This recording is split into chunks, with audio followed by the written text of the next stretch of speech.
Hey guys, evening నుంచి అయితే full traffic jam అయితే ఉంది. మ్యాటర్ ఏంటంటే ఈరోజు మన హరిహర వీరమల్లు పవన్ కళ్యాణ్ మూవీ అయితే రిలీజ్ అవబోతోంది. సో అది అనమాట మ్యాటర్. మా ఏరియా అంతా కూడా full rally and full flexi and full అయితే హంగామ్ అయితే నడుస్తోంది. మన పవన్ కళ్యాణ్ మూవీ అంటే ఇలా ఉంటుంది. సో ఈగర్లీ వెయిటింగ్ అనమాట చాలా డేస్ నుంచి. And finally the day is came. And tomorrow అయితే మనకి గ్రాండ్ రిలీజ్ హరిహర వీరమల్లు అయితే. So let's watch and theatres only. థియేటర్స్లో చూస్తే ఎంజాయ్ చేయండి. అండ్ మూవీ వచ్చేసి మంచి సక్సెస్ రావాలని అయితే నేనైతే కోరుకుంటా ఉన్నాను. అండ్ ర్యాలీ అయితే మామూలుగా జరగదు, ఒక బీభత్సం అయితే జరిగింది. స్టిల్ ఇప్పటికీ 8 అవుతుంది కదా టైము, ఇప్పటికీ ట్రాఫిక్ అయితే ఫుల్ జామ్లోనే ఉంది.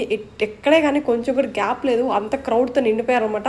సో ఆలస్యం లేకుండా నేను కూడా వెళ్ళేసి ఫొటోస్ అండ్ వీడియోస్ అయితే తీసుకునేసాను. ఫైనలీ నేను కూడా ఈ ర్యాలీలో పార్టిసిపేట్ చేసి అండ్ జై పవన్ కళ్యాణ్ అని చెప్పేసి కాసేపు ఫుల్ అయితే ఎంజాయ్ చేసేసాను ర్యాలీలో. ఇంతకీ మీ side Pawan Kalyan movie Harihara Veeramallu releasing ఎలా జరుగుతుంది ఏంటని చెప్పేసి కింద కామెంట్ చేసేయండి. See the next video guys, by.